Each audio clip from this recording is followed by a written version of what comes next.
What if the most dangerous killer in America looked like the nicest guy you'd ever meet? What if the man responsible for dozens of brutal murders could walk into a room, smile politely, and no one would ever suspect a thing? This isn't a horror movie. This is the terrifying true story of Ted Bundy, one of the most notorious serial killers in US history. In the early 1970s, college campuses across the United States felt safe. Students walked home at night, libraries stayed open late, and small towns trusted their neighbors. But behind that sense of safety, something dark was beginning to grow. Young women started disappearing. At first, no one connected the cases.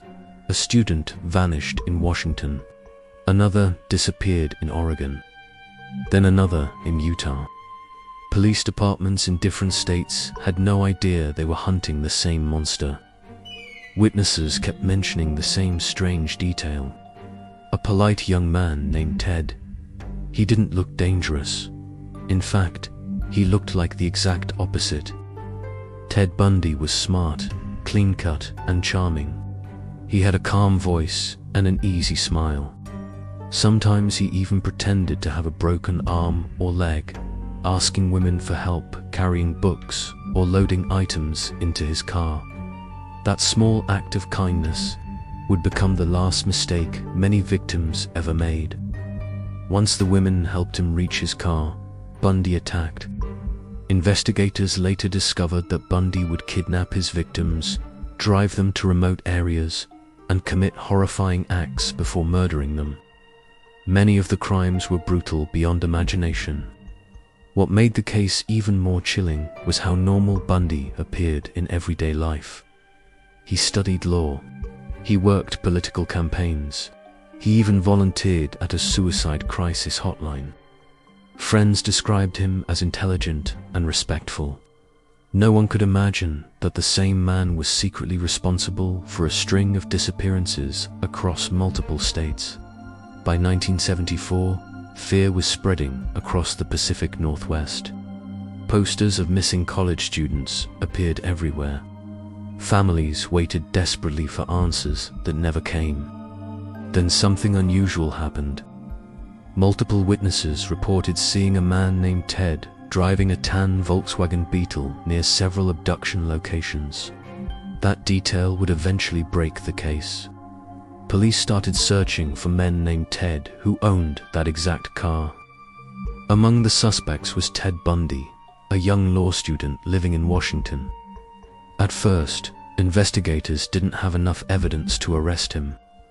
But Bundy's name kept coming up again and again in witness statements. In 1975, a highway patrol officer finally pulled Bundy over during a routine traffic stop. Inside the car, police found disturbing items: a crowbar, handcuffs, rope, and a ski mask. Bundy was arrested. But even after the arrest, many people still didn't believe he was capable of murder. During his trial, Bundy shocked the nation by choosing to act as his own lawyer. He cross-examined witnesses, spoke confidently in court, and even gained attention from the media. Some people watching the trial thought he looked more like a movie star than a serial killer. But behind that calm image, the truth was finally starting to emerge.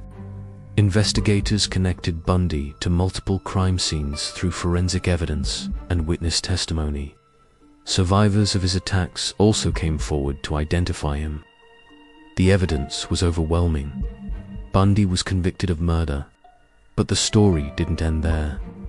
In one of the most unbelievable moments in criminal history, Bundy managed to escape from jail not once, but twice. During his second escape, he fled to Florida and committed some of his most horrifying crimes.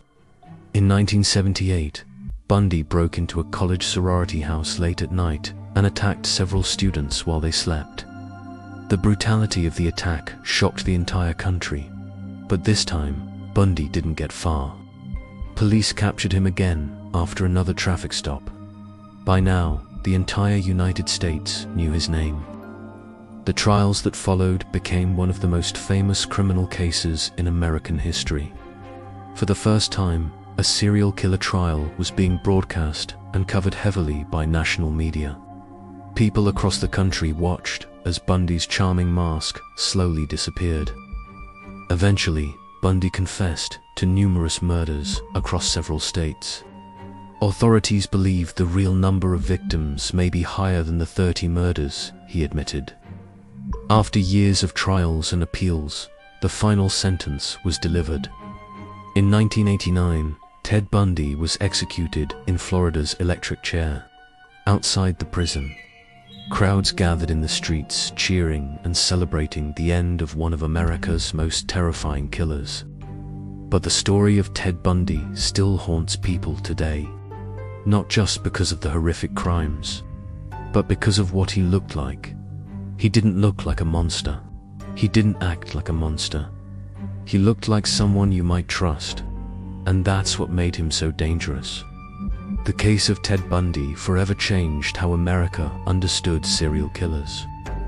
Investigators realized that monsters don't always hide in dark alleys. Sometimes they hide behind a friendly smile. And here's the scariest part. If Ted Bundy walked past you on the street today, smiling politely, would you even realize you were standing next to one of the most dangerous killers in history?